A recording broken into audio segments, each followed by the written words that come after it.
தென்மேற்கு பருவமழை முன்னெச்சரிக்கை நடவடிக்கைகள் குறித்து சென்னையில் முதல்வர் ஸ்டாலின் தலைமையில் ஆலோசனைக் கூட்டம் நடைபெற்றது. அப்போது உரையாற்றிய முதல்வர், தென்மேற்கு பருவமழையை எதிர்கொள்ள தமிழக அரசு தயார் நிலையில் உள்ளது. இயற்கை சீற்றங்களில் இருந்து மக்களை காக்கும் கடமை அரசுக்கு உள்ளது என்று குறிப்பிட்டார்.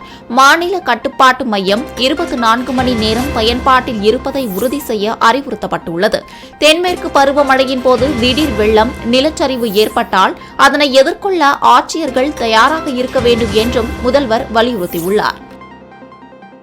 தென்மேற்கு பருவமழை காலத்தை திறம்பட எதிர்கொள்ள எல்லா கலெக்டர்களும் மாவட்ட அவசரகால செயல்பாட்டு மையம் 24 மணி நேரமும் செயல்படுவதையும், தகவல் தொடர்பு சாதனங்களோடு பயன்பாட்டையும், மீட்பு உபகரணங்கள் மற்றும் வாகனங்களுடைய தயார் நிலையையும் உறுதி செய்யணும்.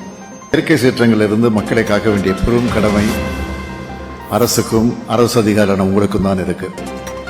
என்னதான் நிலத்தடி நீர் பெருக்கம், காவேரி டெல்டா மேலாண்மை உள்ளிட்டவற்றுக்கு இந்த மழை துணையாக இருந்தாலும், மேற்கு தொடர்ச்சி மலை மாவட்டங்களில் ஏற்படக்கூடிய கனமழை, திடீர் வெள்ளம், நீலகிரி மலைப்பகுதிகளில் ஏற்படுகிற நிலச்சரிவு போன்ற பாதிப்புகளையும் இதனால் நாம் எதிர்கொள்ள வேண்டியிருக்கும். அது மட்டுமல்ல, அதிக கனமழை, புயல் ஆகியவற்றை எதிர்கொள்ள கடலோர மாவட்டங்களும் தயார் நிலையில் இருக்கணும்.